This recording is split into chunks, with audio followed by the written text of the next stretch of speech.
Salut à tous et bienvenue sur AZ237. Il est connu de tous que la solitude est un sentiment insupportable.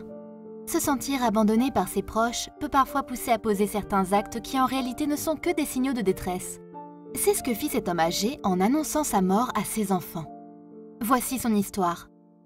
Mais avant de commencer, j'aimerais remercier tous les abonnés de la chaîne. Vous êtes environ 250 000 à soutenir la chaîne. Un merci particulier à Florine Mengue, qui est l'abonnée la plus active sur la chaîne. L'histoire d'aujourd'hui se déroula en Allemagne.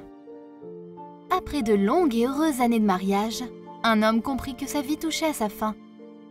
Il était âgé de 84 ans lorsqu'il perdit sa femme bien-aimée, qu'il quitta après de nombreuses années de lutte contre la maladie. Ses 5 enfants rentrèrent tous immédiatement à la maison pour faire leurs adieux à leur mère. Après le deuil, ils restèrent encore un moment à la maison. Ils passaient des soirées à se remémorer les souvenirs des jours heureux passés ensemble.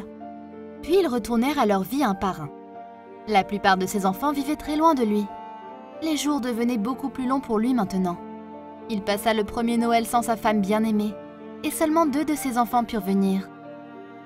Il attendait ce jour avec impatience. Toute la famille téléphona et discuta par appel vidéo. Une de ses filles lui donna un ordinateur portable, et il put ainsi communiquer avec eux, car il ne pouvait pas être là physiquement. Ce n'était plus du tout comme avant. Il y a longtemps, à cette époque, la maison était pleine de bruit d'enfants et sa femme bien-aimée préparait un dîner de Noël. La solitude était nouvelle pour lui. Il était heureux de voir tous ses enfants et petits-enfants par appel vidéo. Mais quand il ferma son ordinateur portable, la cruelle réalité lui revint. Il était seul maintenant. Il semblait que désormais son seul but dans la vie était de vivre jusqu'à la nouvelle année. Le temps s'écoula. Et le jour de son anniversaire arriva.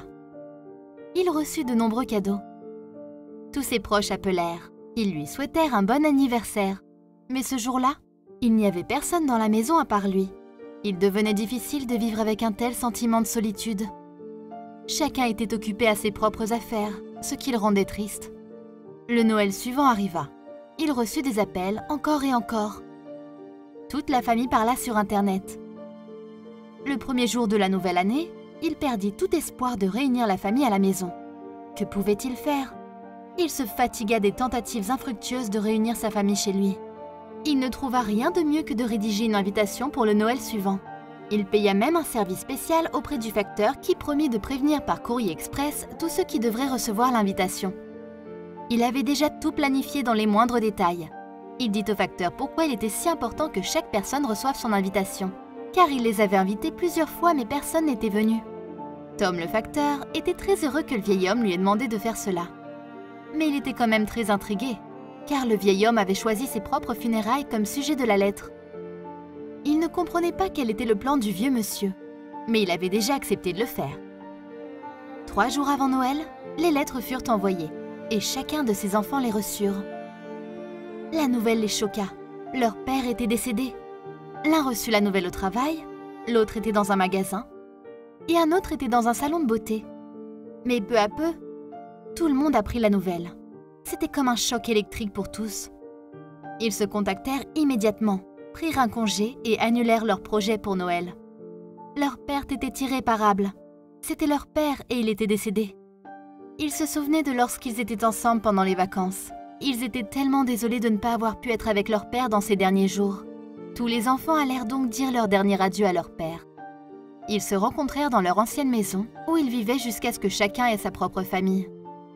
À l'entrée de la maison, la première chose qu'ils constatèrent fut que la maison était déserte. Personne ne comprenait ce qui se passait. Le chagrin fit rapidement place à la surprise. Ils s'attendaient à voir beaucoup de monde à l'intérieur, ou au moins quelques parents. Mais rien de tel. Cependant, au beau milieu du séjour, il y avait une immense table. Tout était magnifiquement décoré comme si quelqu'un attendait une personne très importante. Tout le monde regarda avec surprise. Soudain, leur vieux père entra dans la pièce. Ils coururent vers lui et l'embrassèrent. Le vieil homme fit comprendre à toute la famille que c'était la seule façon de les faire tous venir. Il avait ainsi réussi à réunir toute la famille. La maison avait finalement pris vie et les enfants et petits-enfants passèrent toutes les vacances avec leur grand-père.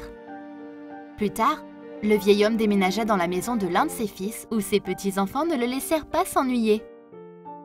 Cette histoire devint populaire en Europe Beaucoup soutinrent qu'elle était basée sur une histoire vraie. Ce récit porte un message très important. Vous devez rendre visite à vos parents le plus possible et agrémenter leur vie de votre présence. Après tout, ils ont seulement besoin de nous voir plus souvent. Nous serons toujours leurs enfants.